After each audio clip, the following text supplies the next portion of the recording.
Alhamdulillah pada kesempatan malam hari ini kita masih diberikan nikmat oleh Allah untuk berkumpul. Alangkah baiknya kita isi sedikit waktu kita untuk merenung lah. Belajar untuk memahami perjalanan hidup kita. Dari mulai lahir sampai sekarang. Kadang-kadang kita lupa bahwa sebenarnya kita diciptakan oleh Allah di dunia ini untuk apa, akan kembali kemana, itu kadang-kadang kita tidak sadar. Ya, kita semuanya ini adalah orang-orang yang lupa, orang-orang yang bingung dalam kehidupan ini.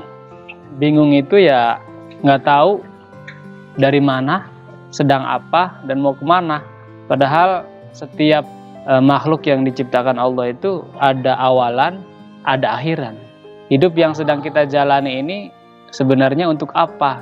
Apakah hanya sekedar ya aktivitas setiap hari yang kita lakukan, makan, minum, bekerja?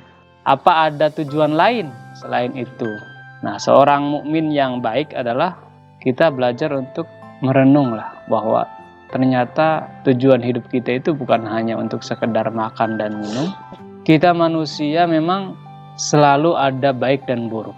Ada bahagia, ada sedih, ada malam, ada siang, ada pagi, ada sore, dan itu semuanya berlawanan. Kita pun kadang berbuat baik, kadang juga berbuat jahat.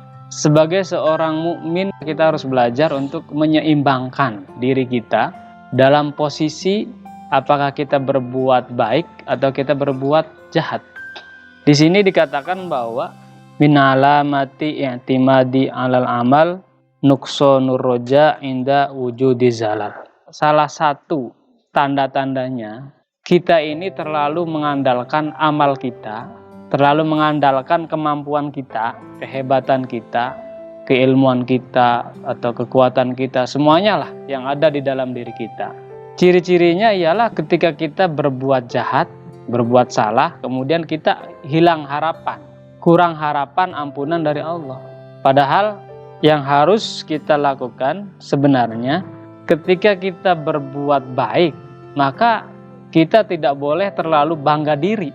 Kenapa tidak boleh bangga diri? Karena kebaikan yang kita lakukan itu sebenarnya bukan kita yang melakukan. Sebenarnya semata-mata adalah karunia pertolongan dari Allah. Contohnya kita ini mau berbuat baik, mau menolong orang. Nah, yang menggerakkan hati kita untuk menolong orang itu adalah Allah. Yang menggerakkan tangan kita, kaki kita, badan kita, semuanya juga adalah Allah yang menggerakkan. Begitupun ketika kita mengeluarkan uang untuk menolong orang, hakikatnya yang memberikan rezeki itu adalah Allah. Jadi tidak ada alasan bagi kita sebenarnya untuk membanggakan kebaikan kita itu. Karena hakikatnya kita ini tidak punya peran apapun dalam melakukan kebaikan itu. Jadi kita ini hanya sebatas sarana. Karena kebaikan itu hakikatnya adalah datangnya dari Allah. Makanya kita tidak boleh berbangga diri. Itu dalam hal menolong orang lain. Begitupun dalam hal beribadah. Ada orang yang rajin puasa, rajin sholat, ya, rajin wirid. Itu hakikatnya Allah yang menggerakkan.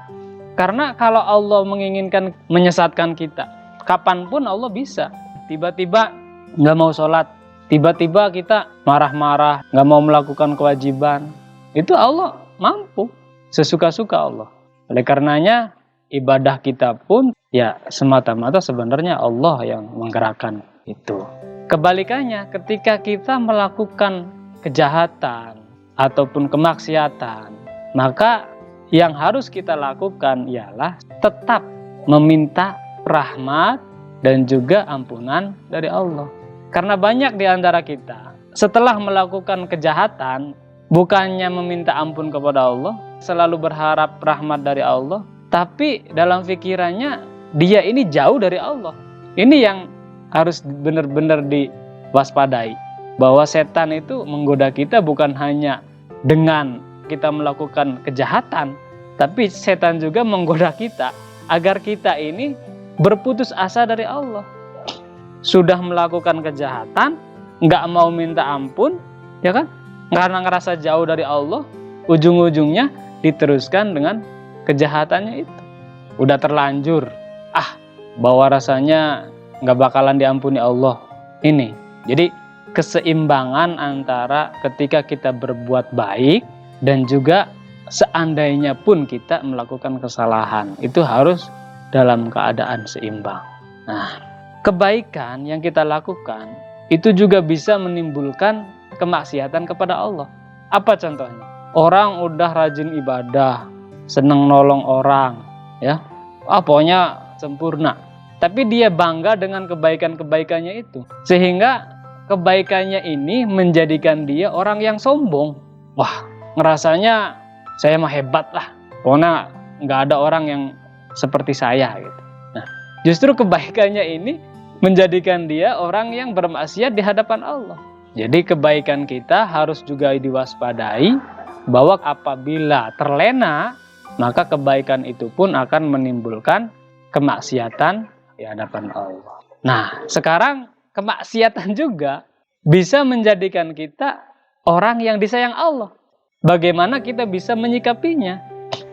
Orang yang telah melakukan maksiat, entah itu berzina, entah itu mencuri, tiba-tiba dia tersadar, ya Allah, saya telah melakukan kejahatan, ampunilah dosa-dosa saya.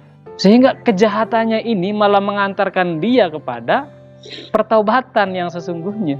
Malah dia sampai bisa menjadi waliullah, saking benar-benarnya menyesal dengan perbuatan yang dia lakukan itu. Jadi kejahatan yang kita lakukan juga, apabila kita tetap mempunyai harapan ampunan dari Allah, tidak berputus asa, kita belajar memperbaiki diri, maka itu bisa menjadi potensi kita untuk lebih baik lagi. Karena tidak ada satu orang pun yang bisa memperbaiki keadaan kecuali dia telah terjatuh sebelumnya. Kita nggak bakalan bisa sukses kalau kita belum pernah merasakan kegagalan. Anak kecil yang belajar berjalan, ya masih kecil ya, namanya anak kecil, belum setahun, kan biasanya merangkak dulu, kemudian berdiri, belajar jalan, tiba-tiba jatuh. Habis jatuh, anak kecil tuh bangun lagi, karena dia mengerti bahwa pasti saya bisa berjalan. Jadi jatuhnya itu dijadikan pelajaran bagi dia, bukan untuk bermalas-malasan, bukan untuk berputus asa. Itulah